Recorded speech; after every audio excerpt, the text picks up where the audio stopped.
If you enjoy the channel and don't want to miss a video, press the notification bell next to the subscribe button. Hey folks, Mobile Geezer here with my quick first look at the LG V30.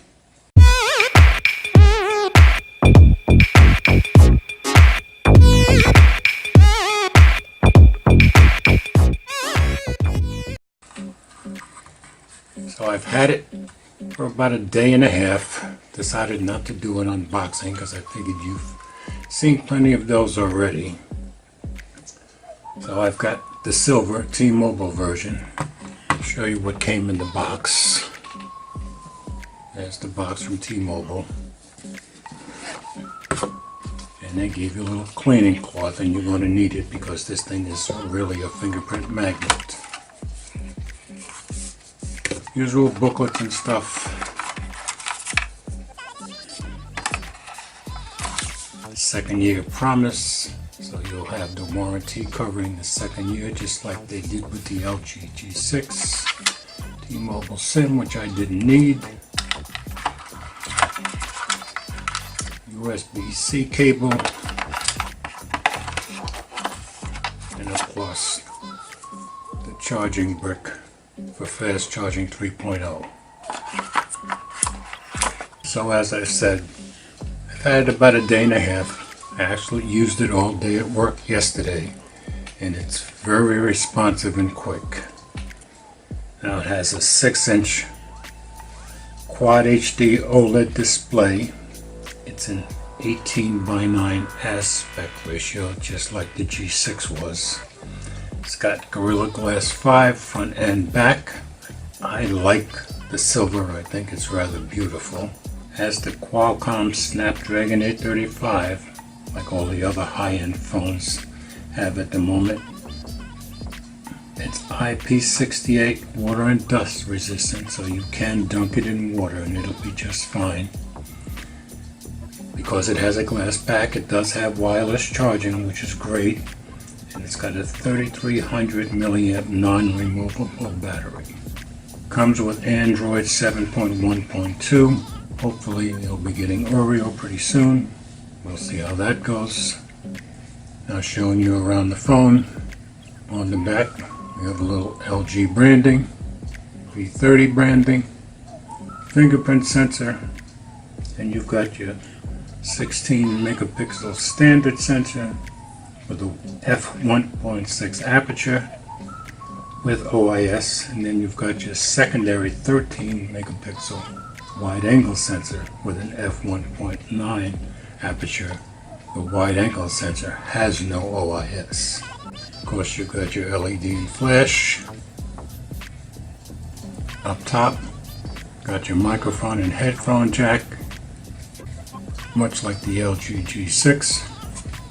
On the left side, volume up and down. On the right side, just your SIM and SD card tray. And on the bottom, another microphone, antenna band, USB-C connection in, and your speaker.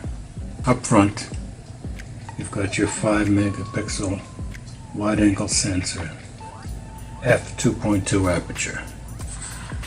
It looks very much like the LG G6. As you can see, same configuration on the sides. Up top, so they're built very much the same. That OLED screen is quite beautiful to look at, and it's a 6-inch screen in a small body. It feels very good in the hand because of that 18:9 design. Now of course, this year's V30 doesn't have the secondary screen like the V20 did, but it does have the floating bar that you can add whatever apps you want to get to them quickly and just stick it off to the side. And you can turn that on and off in the settings. Now, of course, the fingerprint sensor is nice and quick. But one thing I like about the V30 is the facial recognition seems to work better than most of the few that I've tried. If I turn it off, I just hold it up to my face, unlocks right away. That seems to work very well. I have it on a few other phones and it didn't seem to work quite as well as this. And of course, as always, I put the Google Now launcher on it as soon as I got it. But it does come with LG's launcher and skin. And they made it very easy to change.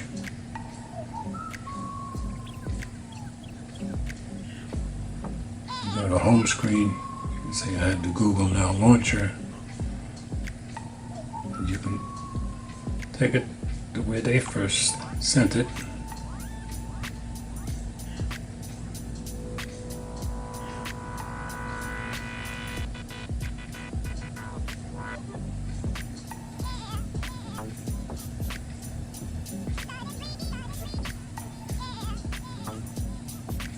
There's the default skin with no app drawer.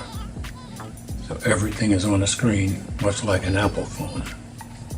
If you change it again, you can select one with an app drawer. Now we have an app drawer included. There's your app drawer. I'll just take it back to the Google Now launcher because that's the one I like.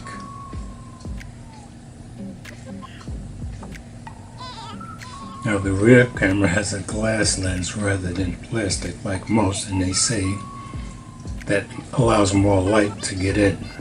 We'll see how that goes as we go. But that f1.6 aperture should certainly help us in low light shots. I've taken a few pictures so far.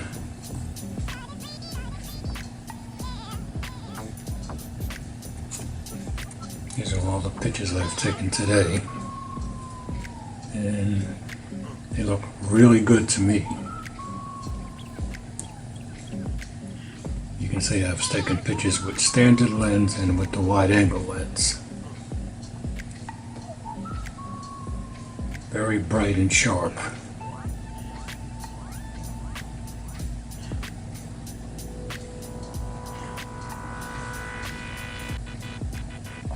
As I said, so far it seems very quick and responsive.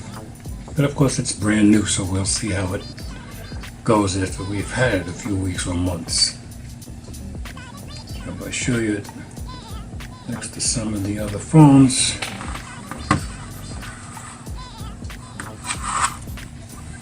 Let's go back a little bit. There it is next to the G6. The Axon 7 next to the HTC U11. So you can see it's a nice size, but with a 6-inch screen, that thing really feels good in your hand and feels like a much smaller phone. Now it has a hi-fi quad DAC, and so far I've used it with a pair of earphones, some JBL earphones, because it doesn't come included with any. And it sounded really good.